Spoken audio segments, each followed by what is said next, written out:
zijn twee geluiden. Oh, dat irritante piepje heb ik nu opgenomen. Nou, daar hoor ik.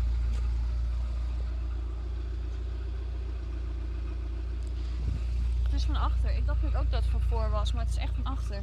We hebben het opgenomen.